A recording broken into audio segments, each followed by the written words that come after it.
Welcome back to the Coding Problem series. Today, we are tackling a fundamental tree question, finding the minimum depth of a binary tree.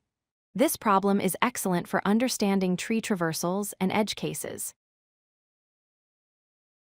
Before we dive in, let's quickly recall what a binary tree is.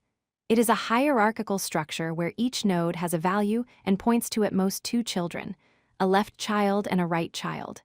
This recursive structure is key to solving the problem. So, what exactly is minimum depth? It is defined as the number of nodes along the shortest path from the root node down to the nearest leaf node. A leaf node is simply a node with no children.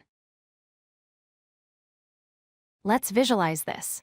In this tree, if we go left, the path might be long, but if we go right, we hit a leaf node immediately. The minimum depth here is 2, because the path from the root to node 3 includes just those two nodes.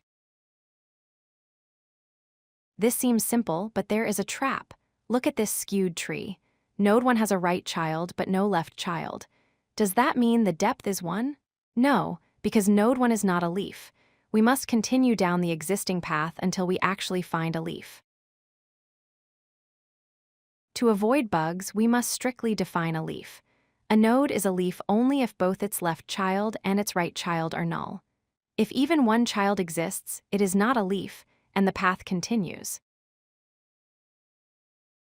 The first approach is depth-first search, or recursion. The logic is usually simple.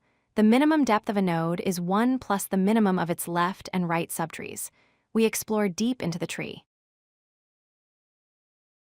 However, due to the edge case we saw earlier, we cannot just take the minimum of left and right if one of them is 0.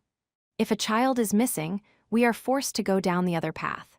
We only take the minimum if both children exist.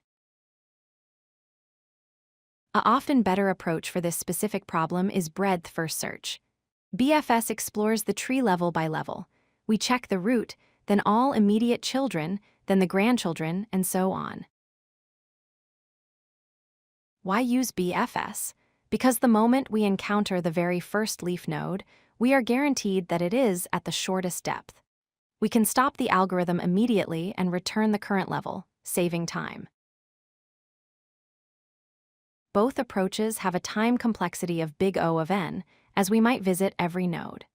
The space complexity is also proportional to n, used by the recursion stack in DFS or the queue in BFS.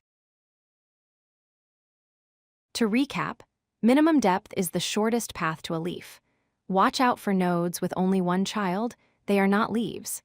BFS is typically the preferred method because it finds the shortest path without exploring the deeper parts of the tree unnecessarily.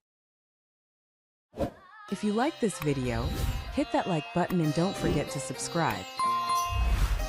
Visit codelucky.com for more such useful content.